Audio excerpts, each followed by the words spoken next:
ఈరోజు మిర్యాలగూడ శాసనసభ్యులు బిఎల్ఆర్ గారి ఆధ్వర్యంలో రాష్ట్రంలో కాంగ్రెస్ పార్టీ అధికారంలోకి వస్తే 6 గ్యారెంటీలను అమలు చేస్తామని చెప్పిన విషయంలో ఈ రోజు మా గౌరవ ముఖ్యమంత్రి గారు ఈ రోజు 2 పథకాలను అమలు చేయడం జరిగినది.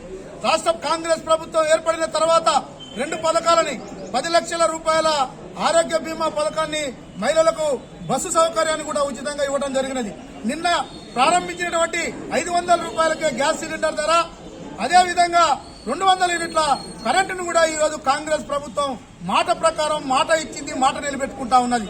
ఈ రోజు ఈ టీఆర్ఎస్ పార్టీ వాళ్ళు మా కాంగ్రెస్ ప్రభుత్వం 100 రోజుల్లో అమలు చేసి చూపిస్తామని చెప్పిన మాటని పట్టుకుని ఇంకా 100 రోజులు కాకముందుకే మీరు ఈ రోజు మమ్మల్ని అవాకులు చవాకులు పేలుతా ఉన్నారు.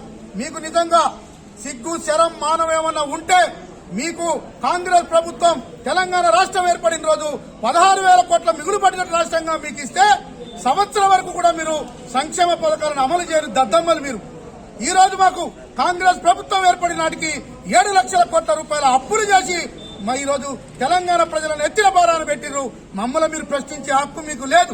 అయినా ఈ రోజు రాష్ట్ర ఆర్థిక పరిస్థితులన్నింటి కూడా గమనిస్తూ ప్రతి శాఖ మీద రివ్యూ చేసుకుంటూ మా ముఖ్యమంత్రి రేవంత్ రెడ్డి గారు, మంత్రివర్గం అంతా కూడా ఈ రోజు పేద ప్రజల కోసం ఏదైతే హామీలు ఇచ్చామో ఆ హామీలన్నింటినీ కూడా అమలు చేయడానికి సిద్ధంగా ఉన్నదని చెప్పి తెలియజేస్తూ రేపు రాబోయే రోజులలో ఈ మిర్యాలగూడ నియోజకవర్గంలో ఉన్న ప్రజలందరూ కూడా కాంగ్రెస్ పార్టీ ఎంపీ ఎన్నికలలో అత్యధిక మెజార్టీని అందించాలని చెప్పి తెలియజేస్తూ నాకు ఈ అవకాశం ఇచ్చిన పెద్దలకు ధన్యవాదాలు.